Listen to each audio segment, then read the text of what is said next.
Welcome to Stars Academy LMS session. Dear students, English पढ़ाना is an art. Specifically when we are teaching it online. इसमें आपको तैयारी करने के लिए जिन पैरामीटर्स को कंसीडर करना होता है उसमें है इसकी एग्ज़ाम रेलेवेंस, इसकी detail study, text book reading और साथ उसकी exercise solution. Here we will provide you all these facilities on a single click. If you have any doubt, please have a look on my lecture. Now first of all I will read a paragraph. लेकिन इसमें आपको देख रहे हैं कि इसमें different colors हैं, 3 colors are going on, blue है, red है, black है, etc etc. तो इसका क्या मकसद है और इसका क्या इसकी मतलब इसके इफ़ेक्ट्स क्या हैं.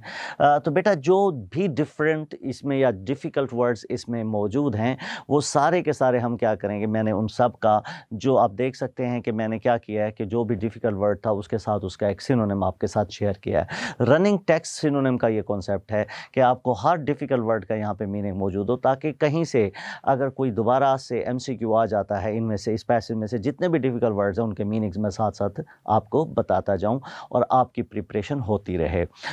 उसके साथ अगर इस पैसेज में से कोई एमसीक्यू पास्ट पेपर में आ चुका है तो वो मैं सेपरेटली डिस्कस करवाऊंगा. इसी तरीके से अगर ट्रांसलेशन है तो उसका रेफरेंस आ जाएगा कि ये फ़लाँ बोर्ड में आई है, ये ट्रांसलेशन आई है, एट्सेट्रा एट्सेट्रा. तो अब स्टार्ट करते हैं हम अपने लेसन को. साथ में पंक्चुएशन के बारे में बताता जाऊंगा. मतलब सारी चीज़ें आपको साथ साथ में डिस्कस करवा रहा हूँगा. पैसेज तो हम पढ़ ही रहे होंगे लेकिन साथ हम पढ़ रहे होंगे इसके साथ और बहुत सारी चीज़ें, इसके साथ और बहुत सारे पॉइंट्स. तो जो अभी अगर आपने रजिस्टर वगैरह आपके पास चंद चीज़ें होनी चाहिए. आपके पास टेक्स्ट बुक होनी चाहिए जो आप सामने ओपन करके रखें. आपके पास एक नोटबुक होनी चाहिए जिसमें आपको मैं चीज़ें जो बताता हूँ उसे आप नोट करें और लेक्चर को बेशक पॉज कर लें, थोड़ा सा उसमें नोट कर लिया करें, फिर देखा करें. मैं यहाँ पे कोई एमसीक्यू शेयर करता हूँ तो उसका आप एक दफ़ा आंसर लाजमी देखें और फिर वीडियो को प्ले करें और फिर मेरी तरफ से जो आंसर आपके साथ शेयर हो रहा है उसके साथ उसको टैली कर लें, उसके साथ उसे आप चेक कर लें ताकि आपकी साथ साथ प्रिपरेशन भी हो रही हो. ओके, तो विदाउट फर्दर डिले हम स्टार्ट करते हैं. The package was lying by the front door, a cube shaped carton sealed with tape, their name and address printed by hand, Mr. and Mrs. Arthur Lewis, 217 E 37th Street, New York, New York 10016. Norma picked it up, unlocked the door, and went into the apartment. It was just getting dark. तो सबसे पहले पूरी आपको English पढ़ाई, बताया, एक दफ़ा आप मेरे साथ पढ़ चुके हैं. अब देखें जो डिफ़िकल्ट वर्ड्स हैं मैं उनकी तरफ जा रहा हूँ.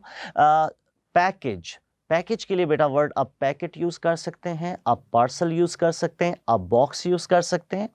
लाइंग का मतलब होता है that is placed, that is put buy the front door, a cube shaped carton, carton के लिए भी आप पैकेज कह सकते हैं, बॉक्स कह सकते हैं. सील्ड का मतलब क्लोज्ड है. With tape, their name and address, printed by hand, printed को आप रिटन के साथ लिखेंगे. ये मैं आपको एक्सप्लेन करता चलूँ कि प्रिंटेड बाय हैंड का मतलब क्या है कि जब आप स्मॉल लेटर्स में लिखते हैं अपना नाम और आप उनको आपस में ज्वाइन भी नहीं करते, तो जब हम कहते हैं ना कि we are writing my names, for example मेरा नाम आसिफ है तो मैं लिखता हूँ ASIF और इनको मैं आपस में ज्वाइन भी नहीं करता, तो this specific feature is called printed. Okay, तो उसको हम रिटन भी कह सकते हैं. Mister and missus Arthur Lewis, 217 E 37th street, New York, New York. ये एड्रेस है. 2 मरतबा न्यूयॉर्क इस वजह से क्योंकि न्यूयॉर्क जो है वो सिटी भी है और न्यूयॉर्क जो है वो स्टेट भी है. बाकी उनका 10016 ये उनका पोस्टल कोड हो गया. नॉर्मा पिक्ड, पिक्ड कहते हैं बेटा टुक को, अनलॉक्ड कहते हैं अनबोल्टेड को या ओपनड आप कहेंगे. अपार्टमेंट का मतलब है फ्लैट, ठीक है, या उनका घर.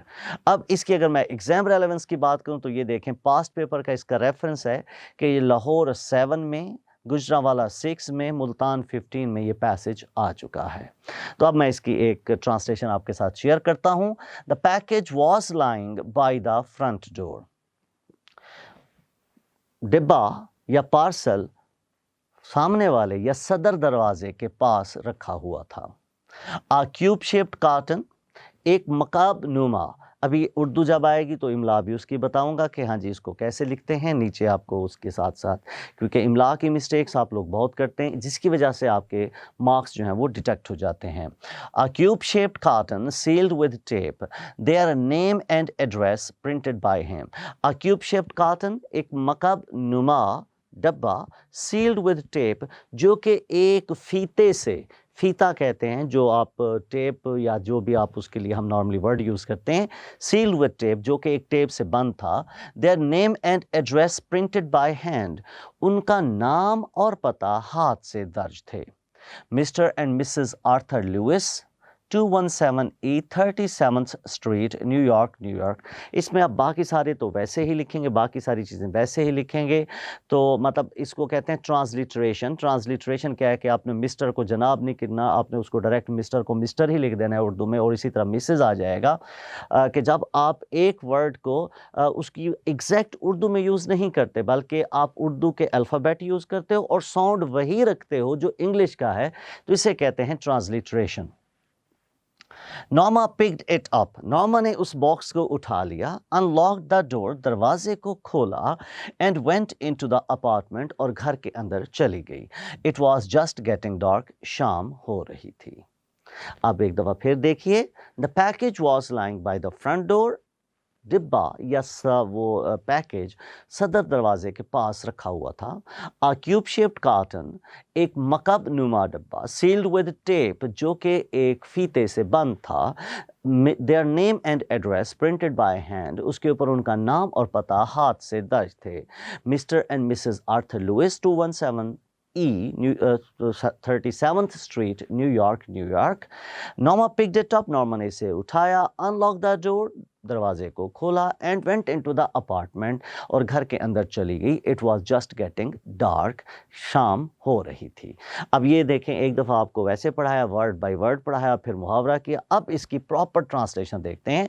डिब्बा घर के सदर दरवाजे के पास पड़ा हुआ था। The package was lying by the front door, एक मकब नुमा डिब्बा। अ क्यूब शेप्ड कार्टन, जो के सील्ड विद टेप, जो के शफाफ फीते से बंद था, जिस पर उनका नाम और पता हाथ से दर्ज था। मिस्टर और मिसेस आर्थर लुइस, 217 E, गली नंबर 37, न्यूयॉर्क, न्यूयॉर्क। नॉर्मा ने उसे उठाया, दरवाज़ा खोला और घर के अंदर चली गई। उस वक्त अंधेरा हो ही रहा था। तो यहाँ पे आपने देखा कि हमारे पास क्या क्या चीज़ें आ गईं। आपको एक ट्रांसलेशन जो इसकी word to word for word था वो करवाया, फिर बा मुहावरा जिसे हम इडियोमैटिक कहते हैं वो भी ट्रांसलेशन करवाई। अब हम इसके कुछ डिफ़िकल्ट वर्ड्स वो भी देख चुके हैं। अब हम इसकी कुछ पंक्चुएशन के ऊपर बात करते हैं। तो सबसे पहले देखिए बाय द फ्रंट डोर, उसके बाद आपको अपनी बुक पे भी एक पंक्चुएशन साइन नज़र आ रहा है। बेटा इसे डैश कहते हैं। क्या कहते हैं? डैश। डैश का मतलब होता है बेटा कि जो आगे एक्सप्लेन करता है, जो चीज़ों को आगे शेयर करता है। आ क्यूब शेप्ड कार्टन, और इसके बाद देखें क्यूब और शेप्ड के दरमियान भी एक आपको पंक्चुएशन का साइन नज़र आ रहा है। इसे आप हाइफन कहते हैं। हाइफन का मतलब होता है बेटा ऐसा पंक्चुएशन साइन जो चीज़ों की कंपाउंडिंग करे, जो चीज़ों को एक दूसरे से जोड़े। There name and address printed by hand, उसके बाद देखिए आपके पास क्या है, विद टेप के बाद कॉमा लगा है। कॉमा एक स्लाइट पॉज के लिए आता है, एडिशनल इंफॉर्मेशन बताने के लिए आता है, एटसेट्रा।